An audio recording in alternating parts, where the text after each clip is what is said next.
I feel satisfied now knowing why we actually have nostalgia as humans. There is a function to it. Yeah, there is a purpose. What is the biological reason, like the evolutionary reason for nostalgia? You should see the movie. Okay.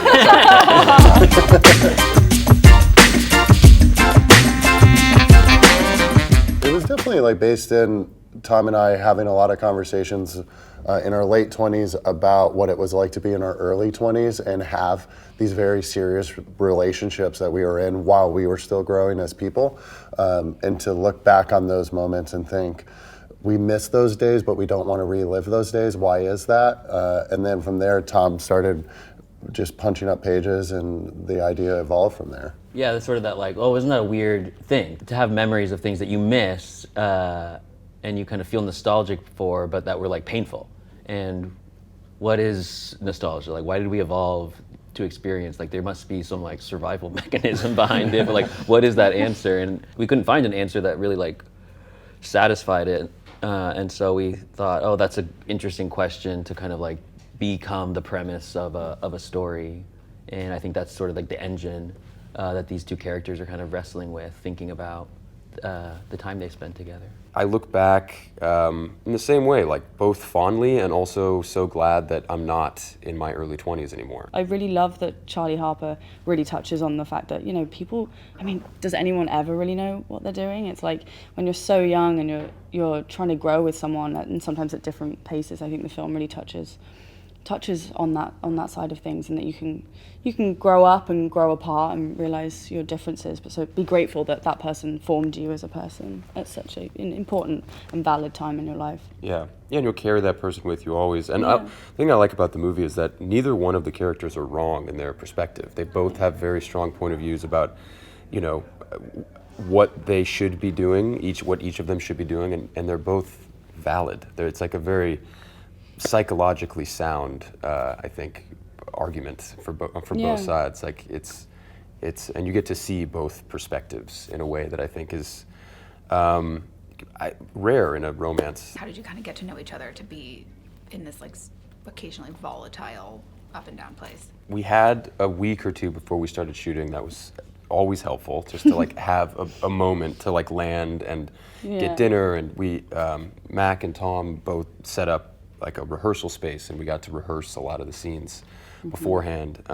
So we were able to build some trust early on, and we were staying in the same apartment complex, and so we just like made chicken soup some nights and Had dinners. That's my favorite thing about what you guys did. Yeah. Of all the things, like making soup is the most. that was It warms my heart. That was the like most awesome way. romantic my thing. heart Yeah.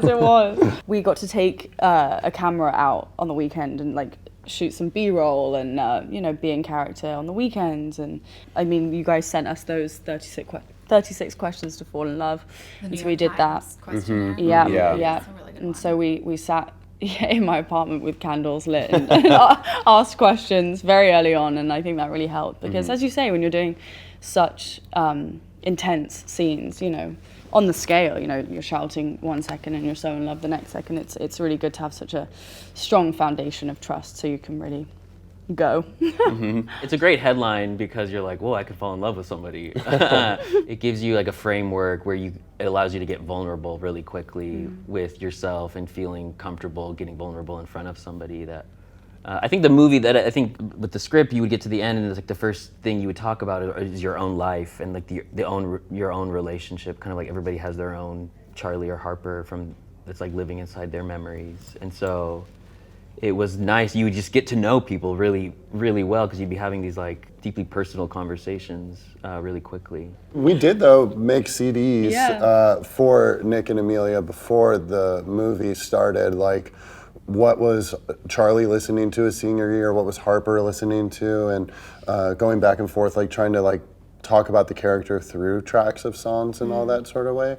That was like a really fun exercise for us to ship off to them with like Walkmans that I loved it. I'd never had that before. Did you discover any songs from it, or was it all stuff you'd Yeah, I think I definitely discovered a few. I think you guys did what you've just said. It's like you came in really hot with something that like that you knew I was going to like. It was going to grab my attention. Tom had the best needle drop with you going no diggity for track number 2. Yeah, track number 2, no diggity was awesome. It was like such a good pick on that one. It's funny. I've actually made a playlist since, and I've put that as my number 2. Yeah, you cannot go wrong. You cannot go wrong. Yeah, smooth. Did you know how to cook already, or did you take? I did not cook before this movie at all, which is actually like when this film came to me and I told all my friends and family that I was like playing a chef, they were like, thank God, you're going to learn how to cook finally. So I did. I worked in the Ritz kitchen for a few weeks and got shouted at by a bunch of very, very, very talented chefs. I really thought that like I'd just be shadowing and I'd be like in the corner somewhere, and I was in charge of the amuse-bouche station, and every day I would like wake up in the morning and be worried that they were going to lose a Michelin star and it was all going to be my fault. But it helped me learn really quick, and I can like do the really fast chop. I would send Nick videos of me like chopping at 1 a.m. being like, I hate this. A lot of cucumbers. And, a lot of cucumbers. carrots. Amelia's like so disciplined. Like she would have different styles of cutting. Depending on where in the story she was too. Like Harper, you can see Harper grow as a knife wielder as the story goes on. Totally. Thank you guys so much for coming in. Yeah, thank you. Thanks for having us. Thanks So so nice much. to see you again.